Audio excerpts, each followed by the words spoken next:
پاکستان کی 76 سالہ تاریخ میں پارلیمنٹ، جوڈیشری اور اسٹیبلشمنٹ متعدد بار کبھی مداخلت تو کبھی ٹکراؤ کی پوزیشن میں نظر آتے رہے ہیں۔ ایک بار پھر آئینی اداروں کے درمیان بڑا بحران دکھ رہا ہے، جس کے لیے ڈائیلاگ اور مذاکراتی حل درکار ہوگا۔ قومی منظرنامے میں بظاہر اسٹیبلشمنٹ اور عدلیہ آمنے سامنے ہیں۔ اسلام آباد ہائی کورٹ کے 6 ججز کی جانب سے عدلیہ کے معاملات میں ایگزیکٹو کی مبینہ مداخلت پر شکایتی خط کے بعد سے دونوں اداروں میں کشمکش کا تاثر نمایاں ہے۔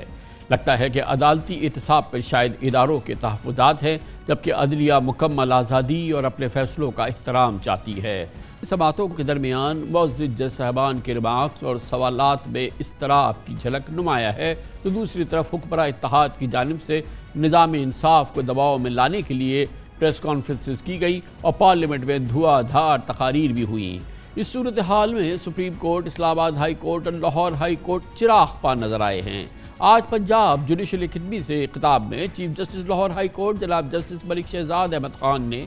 واضح طور پر کہا کہ کسی ادارے یا کسی حکومت کے ساتھ لڑائی نہیں چاہتے، لیکن عدالتوں کا احترام نہیں ہوا تو ہم سے بھی کوئی توقع نہ رکھے۔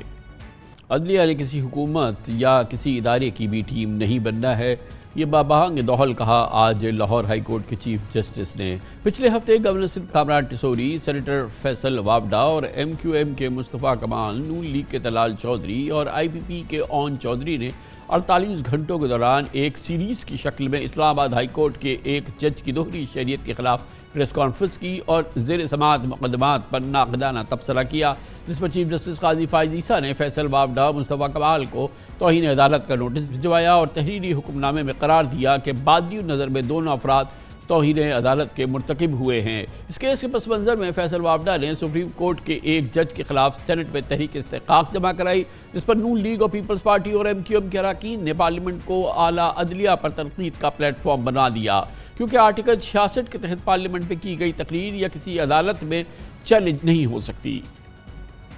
پارلیمنٹ میں عدلیہ مخالف تقاریر نہ صرف وزیر قانون اعظم نذیر تارڑ کی موجودگی میں ہوئی، بلکہ وزیر قانون نے خود بھی اس میں حصہ لیا۔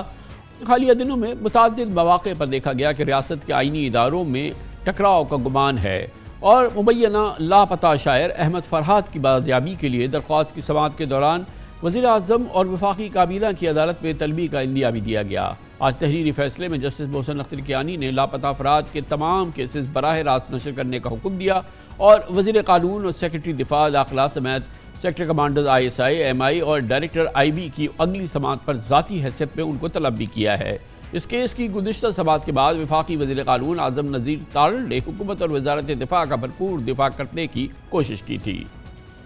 اس ماحول سے قبل اسلام آباد ہائی کورٹ کی شکایت کنندہ 6 ججز میں سے 2 ججز جناب جسٹس محسن اختر کیانی اور جسٹس بابر ستار نے سوشل میڈیا پر عدلیہ مخالف مہم پر چیف جسٹس اسلام آباد ہائی کورٹ جناب جسٹس عامر فاروق سے توہین عدالت کی کارروائی کی درخواست کی تھی، جس کے بعد اسلام آباد ہائی کورٹ کے 2 الگ الگ لارجر بینچز نے توہین عدالت کارروائی میں حکومتی عہدیداروں اور سرکاری اداروں کو نوٹسز جاری کر کے جواب طلب کیے تھے۔ D G I S P R lieutenant general Ahmed Sharif Chaudhry سے 2 ہفتے قبل ایک پریس کانفرنس میں جب 6 ججز کے خط سے متعلق سوال کیا گیا تو ان کا کہنا تھا کہ زیر سماعت معاملے پر وہ کوئی تبصرہ کرنے کے بجائے صرف اتنا کہیں گے کہ بغیر ثبوت اس قسم کے الزامات لگانا مناسب نہیں ہے۔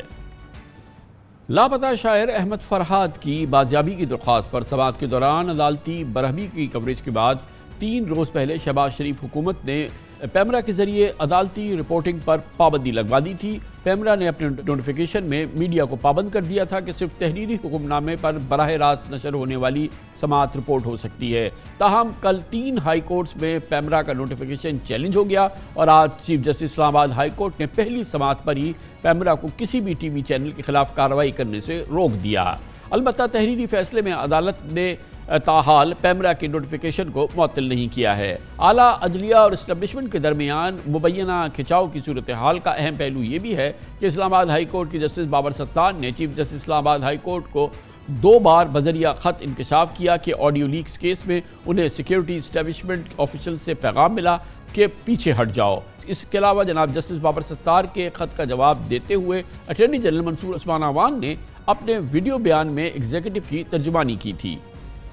اٹارنی جنرل صاحب نے دلائل اور وضاحتیں اپنی جگہ پر جو دی ہیں، مگر اس بات سے انکار نہیں کیا جا سکتا کہ ملک کے تمام ہائی کورٹس نے سپریم کورٹ کو بھیجی گئی اپنی تجاویز میں اسلام آباد ہائی کورٹ کے ججز کے الزامات کی تائید کی ہے۔ سپریم کورٹ میں از خود نوٹس کی سماعت کے دوران بھی اسلام آباد ہائی کورٹ کے ججز کی شکایت کا پلڑا بھاری نظر آیا۔ جسٹس اطہر من اللہ نے تمام ہائی کورٹس کی تجاویز کا چارج شیٹ کے طور پر مشاہدہ کیا۔ تاہم چیف جسٹس قاضی فائد عیسیٰ نے دو ٹوکس ریمارکس دیے کہ مداخلت کے خلاف کوئی جج اگر کچھ نہیں کر سکتا تو گھر بیٹھ جائے۔ یقیناً ریاست پاکستان کی ترقی اور استحکام کا تقاضا ہے کہ پارلیمنٹ، اسٹیبلشمنٹ اور عدلیہ اپنے دائرۂ کار اور اپنی حدود میں توازن قائم رکھیں۔ پاک فوج آئین اور پاکستان اور جمہوریت اور آزادی اظہار سے غیر متزلزل وابستگی کے عزم کا اعادہ کرتی رہتی ہے، اور اب بھی اس پر قائم رہنے کا اس کا اعلان ہے اور مصمم ارادہ بھی۔ لیکن 3 ہفتے پہلے ایئر فورس کی پاسنگ آؤٹ پریڈ سے خطاب میں army chief general Asim Munir نے واضح طور پر کہا تھا کہ ہم اپنی آئینی حدود کو بہت اچھی طرح جانتے ہیں اور دوسروں سے بھی آئین کی پاسداری کی توقع رکھتے ہیں۔